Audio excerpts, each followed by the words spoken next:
Aucun matin, Balobi pour soutenir Fali. Balobi pour soutenir Fali. C'est pour ça que je voulais lever l'équivoque un peu parce que j'en ai marre à chaque fois de parler. Les gens ils aiment bien, on dirait salir les gens, tu vois.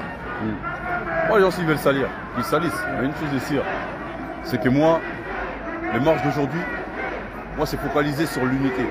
Je souligne, c'est un point que je souligne, j'arrête pas de souligner. C'est sur l'unité.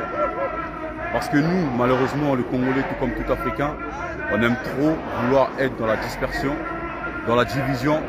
Et ça, c'est se ridiculiser aux yeux des personnes à qui on veut faire passer le message concernant notre pays.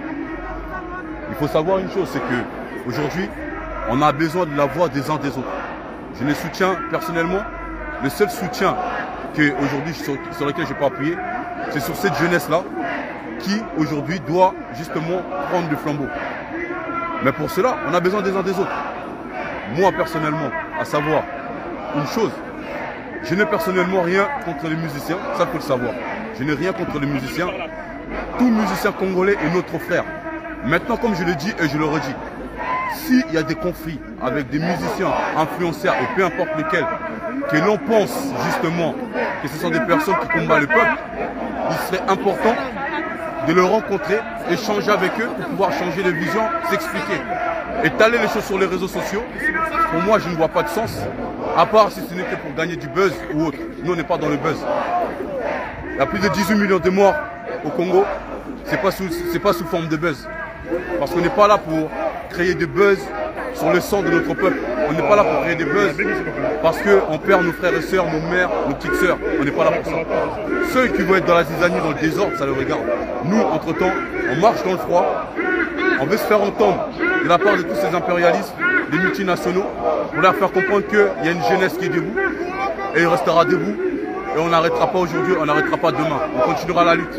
Nos enfants prendront le flambeau et ça, personne ne pourra nous stopper. Bien vu, Frangin, le combat continue. Je peux avoir un message depuis tout à l'heure. Ouais, vas-y. Je mets comme le frère. Je mets comme ça.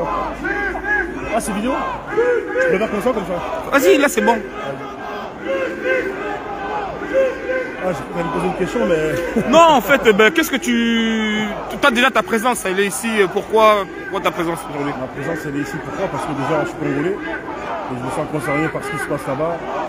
Et voilà, j'ai suivi sur les réseaux sociaux le mouvement qui se met en place.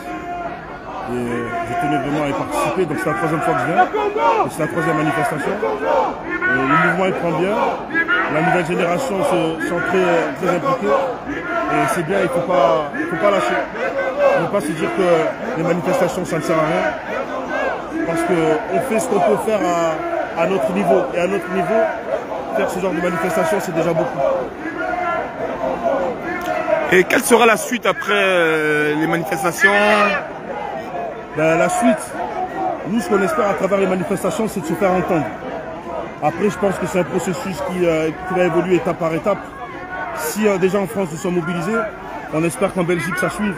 On espère que dans tous les pays ça suive. Pour qu'on puisse faire parler de nous autant qu'on parle des autres pays en situation, dans les mêmes situations. Parce que pour l'instant, les médias nous mettent un peu à l'écart et on se sent oublié. Et nous, ça fait beaucoup d'années que le Congo souffre. Ça fait beaucoup d'années qu'on se fait exploiter, les richesses sont exploitées. Et moi qui suis habitué à aller là-bas sur place, en voyant les conditions dans lesquelles les gens vivent là-bas, je me dis que c'est pas normal. Un pays aussi riche ne peut pas vivre éternellement dans ces conditions. Donc nous voilà, on est des enfants de parents congolais pour la plupart ici. On est né en France pour la plupart d'ici, attention, pas tous. Et voilà, c'est bien qu'on se sente concerné aussi. En tout cas, merci du message, frère, et j'espère qu'il sera relayé et entendu par les frères. Force à nous.